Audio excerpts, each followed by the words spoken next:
Well, thank you so much, Christine, for providing this amazing platform for us to give you Paul Smaldino. He is here, which is great, on AUFF money, which we love. And he's otherwise on sabbatical from his main job at the lovely Santa Fe Institute, and he also has a side gig as professor at the University of California, you know. But I'm sure you've all checked his Google Scholar profile or his university webpage, and of course you all know his work. That's why you're here, I assume. Culture, super. Evolution, super, right? So the disciplinary Venn diagrams are forming this amazing constellation of overlap of many of our interests, be it from cognitive science, from linguistics, from anthropology, from archaeology. I see representatives from different departments here today, which is great, and which is in the spirit of the IMC. I have not prepared more of an introduction, sorry. So, the floor is yours. Thank you. Thanks, Felix and Christine and everyone. Thanks so much for coming. It's very flattering to have you all here. And so I'll just get right to it. There's sort of a discipline that's been emerging that's vaguely called cultural evolution, but nobody really knows exactly what it is or what it's defined as, and it seems to be something that's kind of scattered and viewed differently from different perspectives, sometimes very skeptically, sometimes very enthusiastically, sometimes wrongly enthusiastically, sometimes wrongly skeptically. And I want to sort of give an overview of why I think a broadly evolutionary perspective is sort of the proper way or a proper way to think about culture. And I'll highlight some of the work that I've done, but also be very general. I was thinking about this a lot, and this quote from one of my favorite books is the science fiction classic Dune, recently remade into yet another movie. I still prefer the Lynch one, even though it's insane. So there's this great quote that Dr. Kynes says in the book, says the highest function of ecology is the understanding of consequences. And I think we can do what lots of people do and kind of hand wave around the distinction between evolution and ecology here, right? Both of these are disciplines that are fundamentally interested in understanding why things are the way they are because of the conditions that generate them. And I think that's really what evolution is. So what kind of consequences should we start by understanding? It's just a baseline example. I think let's just start with something really important, which is pants. I have noticed, right, most people in this room wearing pants. Some people maybe shorts, skirts, dresses, but mostly pants. Pants are ubiquitous, and most people wear pants in the day-to-day life, except when it's very hot, especially men. Why? Right? Why not these? Right? Why not togas or saris or kilts? Right? These are extremely comfortable, especially when it's warm. They're much easier to make. They're much easier to transfer from person to person. Pants have a lot more sewing. They have to be fit more specifically to somebody's height and width. Why would we do this when, especially when the weather's nice, skirts and kilts and saris and togas and tunics are so much easier? Right? Well, back in the day, in lots of cultures, men didn't wear pants. Now, this is ancient Rome, ancient Greece. In classic antiquity, the standard modes of dresses were these things, these kinds of togas and tunics, and similar for other parts of the ancient world. If you look at ancient China and Japan and other places, we see more skirt-like things. Why? Because they're much easier to make, and they're quite comfortable. It's not everywhere. Right here, we're in the north. And pants are still very ancient, right? This is Otzi the Iceman, the recreations, and found wearing a sort of these kinds of skin breeches, so when it's cold, pants are useful. But by the medieval period, even in Southern Europe, most men are wearing pants or breeches or something similar. So why? Right? The answer, some of you may know, it's horses. Turns out, riding a horse while wearing a skirt is really hard and uncomfortable, especially when you need extremely tight control over that horse. Like, for example, if you're going to war and you've got to shoot a bow and arrow while controlling the horse with your knees. Having something in between your bare legs and the horse is extremely valuable. And we have lots of documentation, especially from China in the Warring States period, but also in parts of Europe, right? This is a depiction of Hannibal crossing the Alps with elephants and horses, and almost conquered Rome.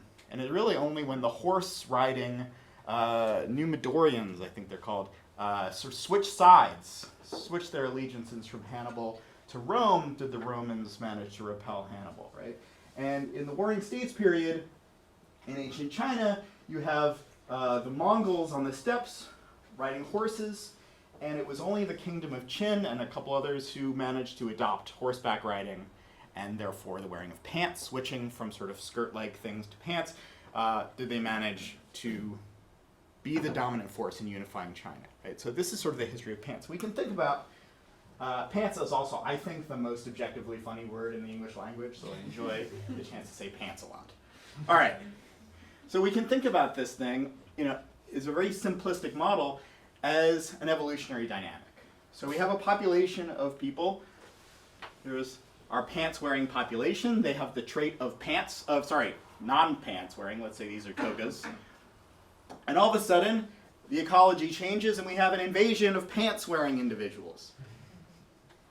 Now, these pants-wearing individuals are in the minority, but there's inter-individual and intergroup competition.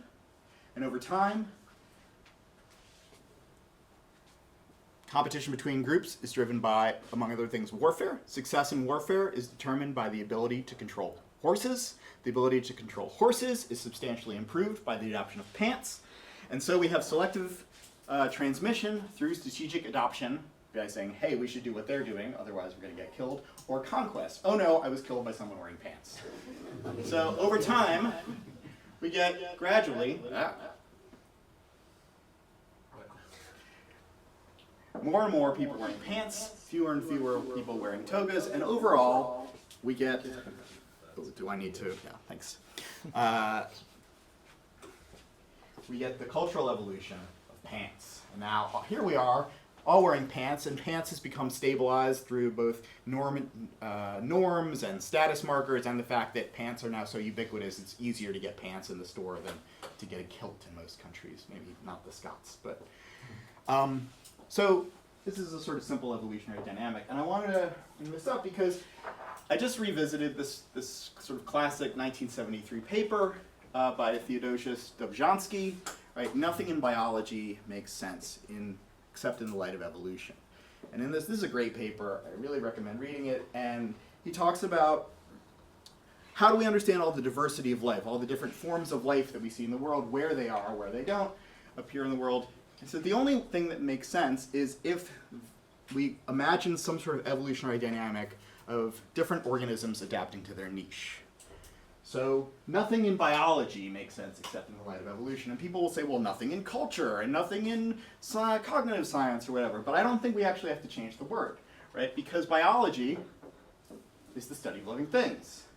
Last I checked, humans, living things, right? Therefore, to study humans is to engage in biology.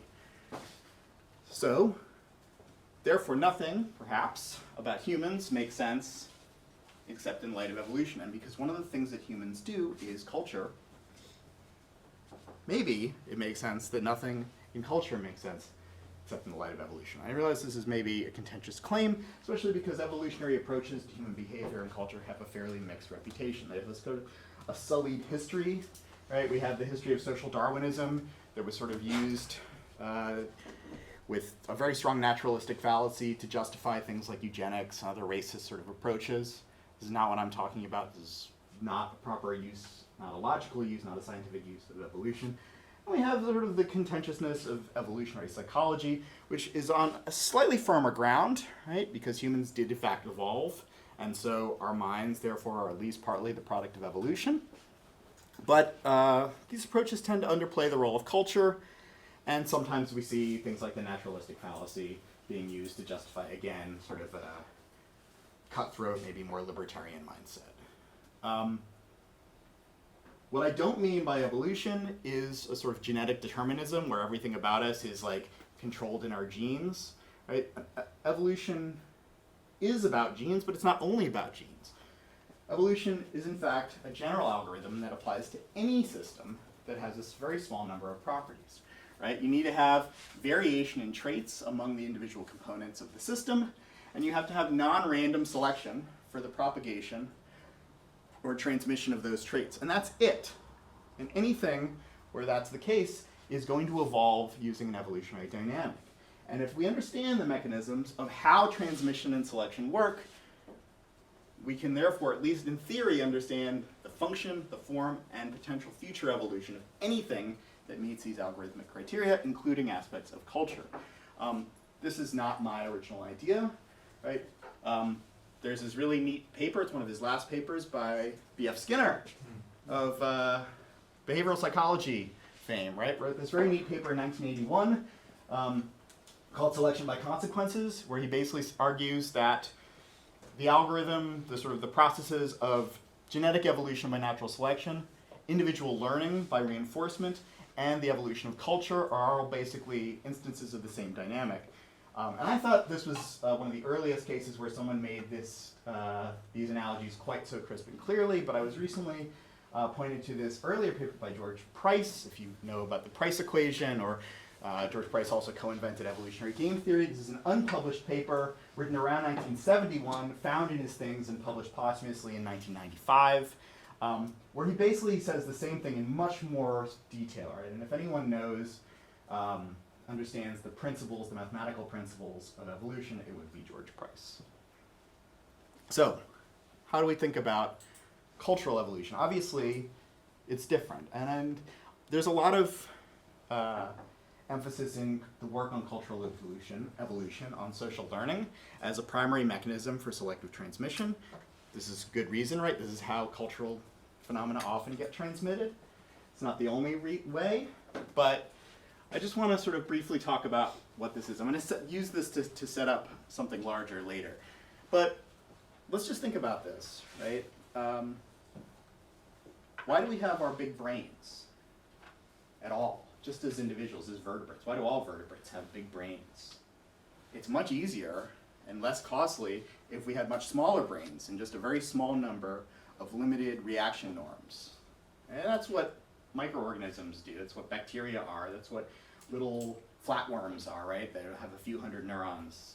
They live in really simple, predictable environments, very constrained ecological niches. And they only have to make like 2 or 3 decisions in their whole life. And it's basically, when do I stop doing A and start doing B? But we live, and all vertebrates live in very varied environments, complex environments, where evolution really can't hard code into our DNA reaction rules for every possible scenario we're going to encounter. So we have to have brains that allow us to learn regularities, concepts, categories, schema for what the things are in the world that allow us to behave adaptively. And that's really what brains are for when you think about it, is managing uncertainty and directing behavior to be more adaptive in the long run. But of course, humans live in more varied ecologies than basically any other vertebrate species, any other single species, in fact. Learning is costly and risky, but if other people, because we are socially living organisms, there's a lot of hand-waving over a lot of evolution that happens between step A and step B here, but just go with me, right? If other people have solved certain problems for us about how to behave in certain circumstances or what things are, we can save a lot of time, a lot of cost, and a lot of risk by just doing what they do or learning what things from them. Right? And this is social learning. But social learning presents new challenges, right? Because just learning from anyone who happens to be around is potentially a bad idea. Right? Their information might be irrelevant to us. Their information might be useful for them but outdated. Or their information might be bad. So how do we deal with this, right? And there's a huge literature on how both genetic and cultural evolution can improve social learning to make it more adaptive. And these are sort of tied into this sort of larger literature on social learning strategies. And we can think about social learning strategies as basically different strategies to handle different sources of uncertainty. And I'm not going to go too into the sort of context and content dependency on. There's still, I think, a lot of work to be done on how exactly all these strategies get tied together and what a sort of meta strategy for when different social learning heuristics are used. But we can think about this as a sort of different kinds of potentially unconscious, potentially heuristical strategies that allow the information that we learn from others to be more adaptive. So, for example, we could say, hey, they're doing something, and I can't tell if it's useful or not, just by looking at what someone's doing. Well, if I look at who's successful and prestigious in general, then there's a correlation between whatever someone's doing and their success or prestige. I can use those markers of success or prestige to say I'm going to learn from that person and not that person.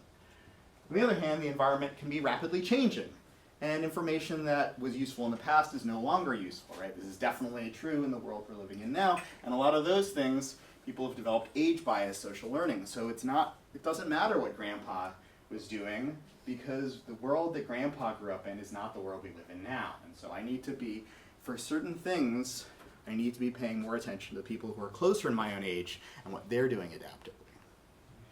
Another source of variation is both migration, the fact that people go into new places and what worked for them where they are from is not going to work anymore.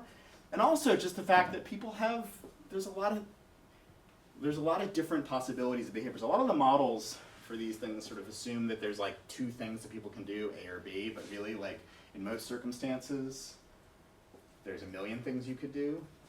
But the principle is like a general principle that of complex systems, information theory, etc., is that there are more ways to be wrong than there are to be right in a lot of cases. And if there are more ways to be wrong than there are to be right, then by sort of averaging over what everyone's doing and taking the modal aspects of different behaviors, we can be a lot more positive that we're right. And this is part of the source of the value of what are sometimes called conformity or frequency-dependent social learning. A last source of uncertainty I just want to mention is diversity. Right? We live in increasingly diverse worlds, much more diverse than the populations that our sort of bodies evolved in.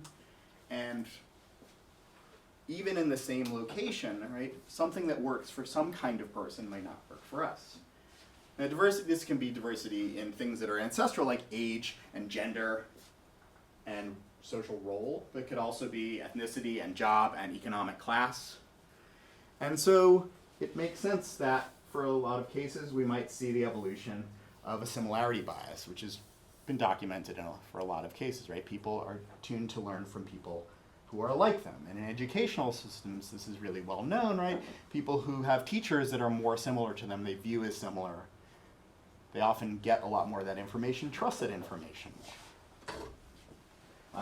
This is a paper that came out just this past year on the evolution of similarity bias social learning that I wrote with my student Alejandro. Now, understanding these norms, right, these are also like things we want to know about evolution and about social learning, but if we understand these, we can understand why certain information is harder to learn or easier to learn, easier to disseminate, harder to disseminate, and this includes conditions that can exacerbate things like polarization and misinformation. So understanding why and how people learn from each other is not just a sort of lofty academic goal, but a goal that has real consequences in understanding social behavior. Now, I just want to point this out, that understanding that like when we talk about selective transmission, social learning, social transmission, this doesn't mean that we have to learn perfectly from someone else, that we can do perfect imitation, that I know exactly what you know automatically. We know that doesn't happen. But these dynamics are pretty robust to things like, first of all, some selection can occur within minds. So for example, Dan Sperber has written a lot about what he calls cultural attraction, which is basically just the process of selection happening not at the process of selecting who to learn from, or even what information to believe, but the way that certain information gets transformed by our developmentally and culturally learned concepts and categories and schemas, etc. And we can study how these kinds of categories and attractors can be learned and solidified through social interaction, and this is itself a cultural evolutionary process. My former student Ben Falandes and I wrote this paper where we sort of tried to model the emergence of shared categories among a population. And I think we did a good job. I'll have more on that in a second, right? But also, I think sort of open territory for understanding these things from a position of cultural evolution are these more nitty-gritty aspects of transmission, like narrative and analogy and tacit learning, that enable, these are potentially mechanisms that enable the consistency of transmission for coherent cultural phenomena, especially complex phenomena. It's probably really hard to teach somebody how to do something that's really difficult if you just have to say exactly how to do it. But there are mechanisms like analogy and like tacit knowledge, like good teachers figuring out what aspects of information have the most constraints, impose the most constraints on other aspects of information. There's this really neat paper by Elena Miton and Simon Dedeo about that. I think really captures that really well. This is this from this model that I did with Ben Flandes, right, in which we have a population of individuals. They're just they hear a bunch of utterances from other people, they're categorizing those utterances, and they are producing their own utterances based on the categories that they have built in their mind using we use a sort of mixture of Gaussian model of categorization that comes from sort of phonemic categorization in cognitive science, put this into a multi-agent evolutionary model where you have a bunch of agents all doing this, and we can start out, each sort of dot is as an idea, and over time, like you can't really see it that well in the light, but there were everyone had lots of different ideas, and over time, the population sort of converges to a small number of shared categories that they're all using. And we show one thing that's really interesting is if you have generational change and older individuals are dying and new individuals are being born and have to learn their own categories, that a critical learning period where individuals are basically learning their categories early in life, but stopping adjusting their categorical knowledge once they get to a certain age, but continuing to live and produce knowledge, this is actually something that has a tremendous effect on stabilizing the cultural coherence of these groups. So this has sort of inspired some ongoing work that we're doing now with in this model. There's no consequences for these categories other than learning, but we're using models now where the agents are using these categories to basically play coordination games. Okay.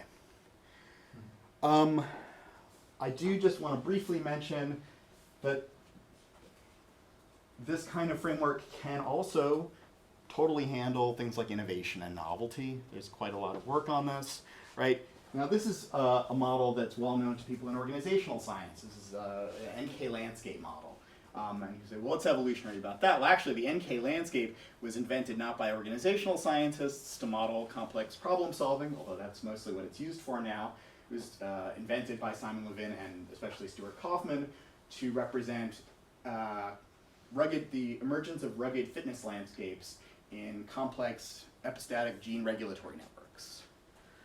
And so trying to understand how lots of things interdependently could affect the complex fitness and generate these sort of rugged fitness landscapes. And now, social scientists have put these things where you have a bunch of agents or individuals trying to solve a complex problem, and they're in a social network where they're learning from each other or exploring on their own. And you have this work showing that, well, if everyone is fully connected and talking to each other all the time, they rapidly plateau because now everyone's converged to the same norm and everyone thinks and does the same thing, and we have no more innovation because there's nowhere to go. Right? We're on a rugged fitness landscape. Small innovations don't get us any better. You need something big, a big change to get something better, and you don't get that. Whereas if you have a sparser network, it basically preserves the diversity of ideas for longer and eventually allows for recombination and an improvement of ideas. And you can get this exact result with a totally different model. This is sort of what's sometimes called the potions model, first invented by Max Durex and Rob Boyd in 2016. I and others have done some agent-based versions of this. And you basically get the exact same result, where this is experimental data, not a model. I mean, experiments are kind of model. Where you, again, have a fully connected population trying to solve this complex problem that involves cumulative innovation and also recombination. And you get the same thing, right, where everyone's talking to each other all the time. They do pretty well soon, but then they converge to everyone having the same best solution and nobody innovates. Whereas if you have different populations all innovating themselves, they come up with different solutions that can then be recombined to make something even better. Now this is an old idea from organizational science. Jim March in 1991 basically publishes a paper expressing the same idea. But of course, Ronald Fisher, famous statistician, geneticist, eugenicist, pros and cons to everyone. Basically publishes what's now called the fundamental theorem, Fisher's fundamental theorem of evolution, where he says, very practically, that the rate of evolutionary change is going to be directly proportional to the genetic diversity in a population.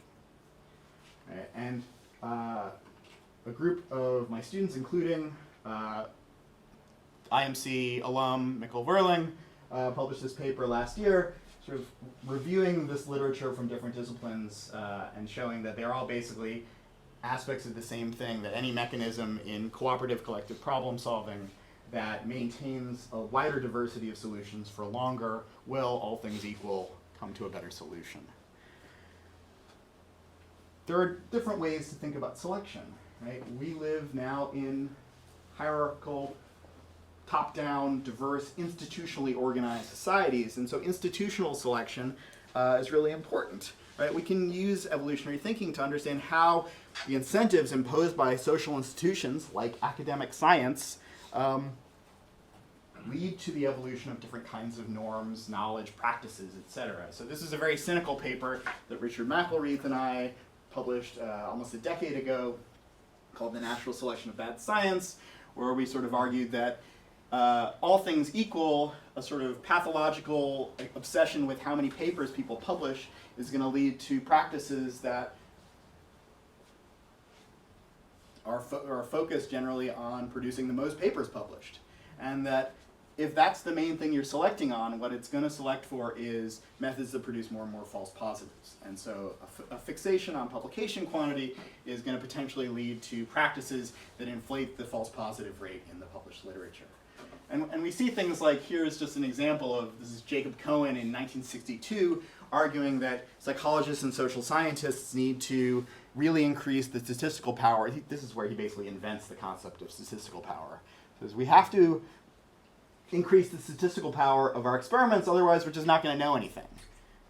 And then here's data on every one of these as a meta-analysis or a review paper looking at statistical power in the social sciences, and we see basically no change on the average statistical power in 60 years since this paper is published. And you would expect, well, if we're selecting in science for methods that improve the quality of our knowledge, this should go up. But if we're selecting for things that allow us to publish lots of papers, we would expect selection in the opposite direction. I think that this is not true in every field, and I like to think that things are getting better, at least in some places, but talk to me over beers and we can we can hash this out some more. Right? And this idea is not specific just to science. We can think about how institutional incentives create selection and downstream consequences in lots of domains. So here's 1987, Ed Herman and Noam Chomsky in their sort of very famous Manufacturing Consent book, sort of their propaganda model of the media. I know I have too many slides and not enough time. But here, just real quick, is this interview with BBC journalist Andrew Marr from 1996. Some of you may be familiar with this interview. And Noam Chomsky. And Chomsky is discussing his ideas in this book and saying, there's these filters that select for certain kinds of people to be in the media and certain kinds of ideas to be promoted and others not, and this is going to affect public opinion and what gets allowed to do. And Andrew Marr is very upset because he's like, I'm a journalist, I have a lot of integrity, I would never self-censor. And Marr says, how can you know that I'm self-censoring? How can you say that? And Chomsky responds, I'm not saying you're self-censoring, I'm sure you believe every word you're saying. What I'm saying is, if you believe something different, you wouldn't be sitting where you're sitting. Right? And there's this great, in the video, Marr's like, and then frowns. And this is going on today to the extreme, right? We have all this kind of algorithmic selection about what kind of information gets put into the landscape. And I'm really concerned about how this is affecting the sort of evolution of both the ability of institutions and governments and companies and rich people to do certain things, but also just the general evolution of ideas and public opinion, technology, etc. I just am highlighting these two books that came out fairly recently that I think are quite good, by Renee DiResta and Farrell and Newman. A couple years ago at the Santa Fe Institute, I put together a workshop with a whole bunch of people from different fields to think about the sort of way that information flow is structured in our society and how that sort of constrains. This is this great quote by Marshall McLuhan that sort of inspired us, which is where he said, "We shape our tools and thereafter they shape us." And I think this can be thought of, it does us well to think of this in an evolutionary framework. So I've been sort of waving my hands a lot about the words like theory, and I just want to say a brief word about theory more explicitly. I care a lot about theory. I've written papers explicitly just about theory. Evolutionary thinking has a long history of formal theory, right? Formalization in mathematical or computational models to say, this is what we mean when we say this, right? Formalization is really valuable because it allows theories to be precise. This is what I mean, this is what I don't mean, this is the situation this applies to, this is where it doesn't apply. Relational, where I can say, well, this theory is consistent or not consistent in these ways with these other theories and these other literatures. And cumulative, meaning that I made these assumptions, you can build an extendable theory where you change the assumptions or alter the assumptions, and it doesn't mean that's a new theory. It means that it's an addition or a comment or an extension or a critique of the theory, right? This allows theory to be cumulative rather than just saying, I'm a Marxist, I'm a Durkheimian, or whatever, as if those theories are fixed. I also think that in this sort of data-heavy world we're living in, right, data science is amazing. Machine learning is amazing. They're incredible. And they allow for really amazing short-term predictions. But the fundamental gambit of machine learning is that the data generating processes in the future that we want to make predictions about will be basically the same as the processes that generated the data that we train the models on. But we live in a very rapidly changing world, and that's not always the case, right? This paper, this was an article by the editor-in-chief of Wired in 2008, where he was basically saying, we don't need any theory anymore, we just need data and machine learning. And I think this is 2008 is also when like the world economies all collapsed, right? Because the these statistical models trained on the data were garbage. All right. In terms of cultural evolution, we have a lot of really great theories about a lot of stuff that have been formalized and just sort of rapid fire, right? Interaction between genes and culture, how and when we learn from others, how constructed artifacts are inherited, how groups maintain cooperation, how language emerges and changes. Look, there's Morton Christensen. How norms emerge and change. I just talked about that. Social identity, ethnic markers, cycles of interstate violence. This is a suggestive list, right? One of the problems is all this work is sort of scattered among different papers in different fields. It'd be really nice if there was like a place where we could just like have all these models together. Luckily, Brett Boeheim and I are now under contract to write this book. This is a mock cover, so stay tuned for this. We're working on it now. There's my plug, right? But a lot of these models are developed to understand sort of ancestral, more small-scale societies. And they get a little stuck with the challenges of large-scale hierarchical societies. And I think this is really an open challenge for just understanding any large-scale society, and the archaeologists in the room will definitely know that that is true, but especially now in the 21st century, where we have so many things that we need to talk about and deal with, so many challenges, right? Climate and all the increasing challenges of having more diverse and globalized societies, new information architectures, the problems posed by reliance on AI and algorithmic decision-making, and just staggering inequality. Right? All these things change the dynamics of cultural evolution, but if we understand these things as facets of the ecology that create selection pressures on the dynamics of basic things like communication, transmission, cooperation, norms, that we understand pretty well, that gives us a lever, or sort of an in to thinking about these things in a way that maybe feels slightly less daunting. I think about this a lot. This past May, I ran a workshop at the Santa Fe Institute called Building a Science of Cultural Evolution for the 21st Century. I don't have anything written on this, so I'm just saying we're working on it. This is like one of my many to-dos during my sabbatical is write up a report from what we talked about at this workshop. It was very cool. All right. I have like 4 minutes left in my allotted time and 12 slides. That's no good. I'm going to take a brief pause. What I wanted to do with the remaining time, and we'll see how much I get through it. We can allow you an extra couple of minutes. You've done very well so far. I appreciate that. I've talked very broadly about, like, this is my big approach, this is the big lens, the thinking that we're going to do. And I just wanted to both, it's fun for me, and maybe illuminating, I don't know, to sort of zoom in a little bit to talk about how I, at least, go about studying a more concrete problem using this kind of thinking. This is a modeling study that I want to briefly talk about, right?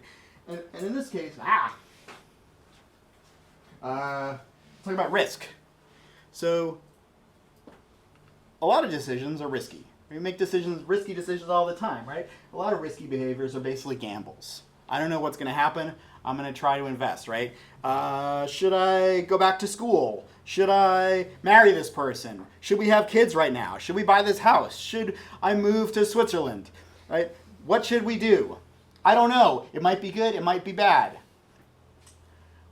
How risky should we be? And most of the literature on decision-making under risk and uncertainty focuses on this very individual approach, sort of optimal strategies for when environmental risk can be estimated or not estimated, and deviations thereof from these optimal, like, rational strategies, right?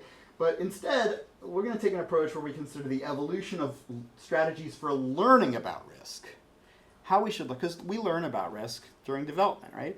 We learn, this is from this paper with Alejandro Perez Villa and Brett Beheim. This, just last week was accepted at Psychological Science, so hooray. But you can read the preprint on Social Archive. Okay. The idea behind it is basically we start with assumptions, right? Risk attitudes, the way we think about risk is a product of exploration, right?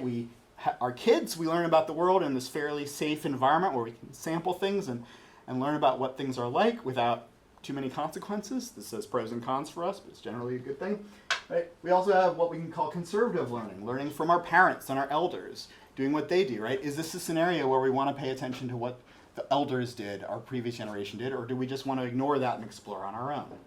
And we can have peer sensitivity. As we get older, we might be doing something, and it turns out, I'm really risky. Felix is really risky like me. Felix, he just lost his house by making a bad bet. Maybe I should be a little bit less risky and not end up like Felix.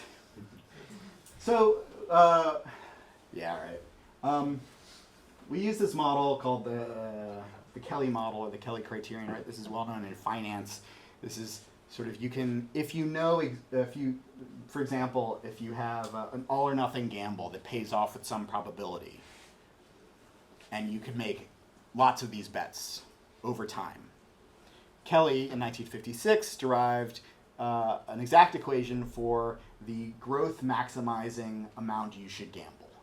So if you know exactly what the risk is, so that the probability of payoff is, and you can make lots and lots of bets, this is the exact criteria that you use to maximize your growth rate, right? There it is, right? This is the long-term growth rate and how much you're wagering. But there's other sorts of risks that Kelly doesn't take into account. For example, this is something that he does, right? This is how risky the environment is, what the probability above chance, above a coin flip, that this gamble is actually going to pay off. We'll call that epsilon. And then also, so you can see, there's if we have a very high probability and a very low probability, right, the optimal amount we should gamble goes down. But also, right, the Kelly model assumes that rich people are gambling. So that we're gambling with an amount that we can get down to zero, it's fine. But usually, right, we have resources that need to be used for other things, like, food and other things. So we have some amount of wealth buffer, where as that wealth buffer goes to zero, we're more risk. We have less to gamble, right? So you can see as the wealth buffer goes down, we'll call that aleph, then we should be less risky. These are all optimal things. Okay. I'm going to do this fast and skip to the results, but I'm happy to talk more about the details later. We have a period of juvenile learning, which is risk-free, and you're learning about the environment, but you can't learn really about the risk of ruin, because you don't get ruined as a kid. And so what ends up happening is, in general, you get kids from the model, just assuming this, right? Agents are overly risk tolerant at the end of their childhood, which is something that we observe empirically. During adulthood, right? At the beginning, we can say, oh, well, people can inherit their risk attitudes from their elders, and the more conservative they are, the more they learn from the people who didn't go bust. Otherwise, they ignore that information. And also, we can have this kind of peer learning where we can decrease our risk in response to peers. So we have 3 examples, right? This is Juan, Roberto, and Gabriel, all named after Latin American authors. And as you see, this is their risk level. Oh no, Roberto went bust, and Juan decreases his risk level. But they're both too risky, right? And then, oh, Gabriel goes bust, and Juan continues at closer to an optimal risk level.